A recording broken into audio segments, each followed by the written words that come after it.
बढ़ते हैं अगली खबर की ओर। शुक्रवार को के न्यूज इंडिया के संवाददाता कौस्तुभ मिश्र ने कानपुर लोकसभा के स्वरूप नगर में जनता से प्रत्याशियों के बारे में बातचीत की। इस दौरान लोगों ने कानपुर लोकसभा से इंडिया गठबंधन के प्रत्याशी आलोक मिश्रा की जमकर आलोचना की। लोगों ने आलोक मिश्रा को शिक्षा माफिया बताया। लोगों का आरोप है कि आलोक मिश्रा ने कोरोना काल में अपने स्कूल डीपीएस में बच्चों की फीस नहीं माफ की। आलोक मिश्रा शिक्षा के क्षेत्र में लोगों को लूटने का लगातार कार्य कर रहे हैं। साथ ही कहा कि आलोक मिश्रा लोगों को अछूत भी मानते हैं, इसलिए वो किसी से हाथ भी नहीं मिलाते हैं। अगर उन्होंने हाथ मिला भी लिया तो उनका एक आदमी तुरंत उनके हाथ को सैनिटाइज कराता है। लोगों ने आलोक मिश्रा को लूट के गठबंधन का प्रत्याशी बताते हुए लोगों ने कहा कि आलोक मिश्रा कानपुर ही नहीं उत्तर प्रदेश के बड़े शिक्षा माफिया हैं। प्राइवेट शिक्षा के नाम पर कानपुर के हजारों परिवारों को लूटने का काम कर रहे हैं। लोगों ने बताया कि कानपुर के निवासी होने के बावजूद आलोक मिश्रा कभी लोगों के बीच नहीं गए और न ही कभी किसी के सुख दुख में खड़े हुए हैं।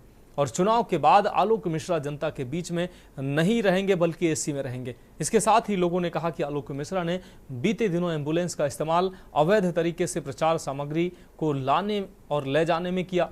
लोगों का आरोप है कि इंडिया गठबंधन के ये जो प्रत्याशी हैं वो ठीक प्रत्याशी नहीं है।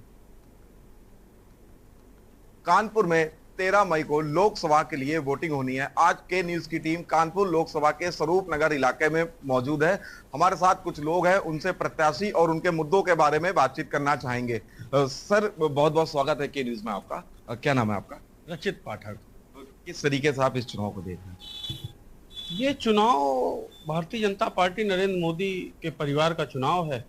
नरेंद्र मोदी का परिवार पूरे देश में चुनाव लड़ रहा है और जब नरेंद्र मोदी का परिवार चुनाव लड़ेगा तो नतीजे पूरी जनता जान रही है कि किस तरह से आएंगे। एक तरफ कानपुर में इंडिया गठबंधन के प्रत्याशी आलोक मिश्रा, एक तरफ रमेश अवस्थी जी, तो क्या लग रहा है आलोक मिश्रा किस तरीके से चुनाव लड़ेगा? पहले तो ये इंडिया गठबंधन नहीं है, ये भारत को लूटने का गठबंधन बना हुआ है। टुकड़े टुकड़े गैंग जिन्होंने समय समय पर क्षेत्रीय दल जो हैं, जो समय समय पर सरकार आने पर देश को और प्रदेश को लूटते रहे, ऐसे लुटेरों का एक गठबंधन हुआ है। इंडिया को लूटने का गठबंधन हुआ है। जो जनता है उनका साफ तौर पर लोगों का कहना है कि आलोक मिश्रा एक शिक्षा माफिया है और लोगों को लूटने का काम कर रहे हैं। हमारे साथ कुछ और लोग भी मौजूद हैं, उनसे बातचीत करना चाहेंगे। क्या नाम है आपका? मेरा नाम अक्षय त्रिवेदी है। अक्षय जी, जैसा आपने सुना अभी कि बोला गया कि आलोक मिश्रा एक शिक्षा माफिया, लोग लूटने का काम कर रहे हैं, आप इस बात से कितना सहमत और आप क्या कहना चाहेंगे? देखिए, मैं बिल्कुल सहमत हूँ। हमारे टच में ऐसे कई अभिभावक हैं जिन्होंने कोविड टाइम पे आलोक मिश्रा डीपीएस स्कूल के संचालक, इन्होंने उनको झूठा आश्वासन दिया कि मैं आपकी फीस हाफ कर दूंगा और अभी तक वो जो भी अभिभावक है वो परेशान है। और एक नहीं, ऐसे कई उदाहरण हैं। शिक्षा को महंगा करने का काम डीपीएस के जो संचालक आलोक मिश्रा, जो इंडिया गठबंधन के प्रत्याशी हैं, इन्होंने किया। और लगातार कानपुर में शिक्षा को बर्बाद करने का काम आलोक मिश्रा ने किया है। तो आपने सुना कि लोगों का साफ तौर पर आरोप है कि शिक्षा को बर्बाद करने का काम आलोक मिश्रा जी ने किया है। हमारे साथ कुछ और लोग भी मौजूद हैं, उनसे बातचीत करना चाहेंगे। भैया, क्या नाम है आपका? सौरभ तिवारी। सौरभ जी, इंडिया गठबंधन के प्रत्याशी आलोक मिश्रा, उनके बारे में क्या राय है आपकी? जी, ये पहले तो मैं बताना चाहूँगा, ये इंडिया गठबंधन नहीं, ये ठग बंधन है, जिसने पूरी तरह से पूरे देश को लूटने का काम किया है। भ्रष्टाचार में पूरी पार्टियां संलिप्त रही हैं। अब बात करें हम आलोक मिश्रा जी की, तो ये एक शिक्षा माफिया रहे जिन्होंने कोरोना काल के दौरान अभिभावकों के लिए कुछ भी नहीं सोचा। जो बच्चों की फीस माफी होनी चाहिए थी, उसके लिए उन्होंने ना फीस माफ करी, ना किसी भी तरह की सुविधा दी।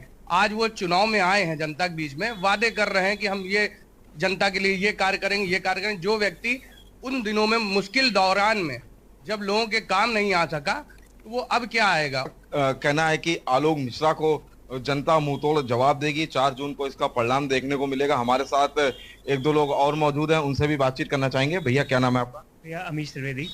अमीश जी, इंडिया गठबंधन के प्रत्याशी आलोक मिश्रा। पहली बात तो इंडिया गठबंधन कोई गठबंधन नहीं है, ठीक है। वो इसलिए बना है ताकि वो अपने अपने जो सीट वगैरह है वो उसको चुन सके और अपना मतलब सिद्ध कर सके। वो सिर्फ मतलबी लोग हैं, बाकी उनको डेवलपमेंट से कोई मतलब नहीं है। रही बात आलोक मिश्रा जी की, तो उनके साथ सबसे बड़े वो तो एक शिक्षा माफिया है। देखिए, ये कई ऐसे पेरेंट्स हैं जिन्होंने उनसे गुहार लगाई कि आप हमारी फीस के अपेक्षा कुछ करें। होगी कि कानपुर लोकसभा की जनता उनको कितना महत्व देती है। कानपुर से कौस्तुभ मिश्रा, के न्यूज इंडिया।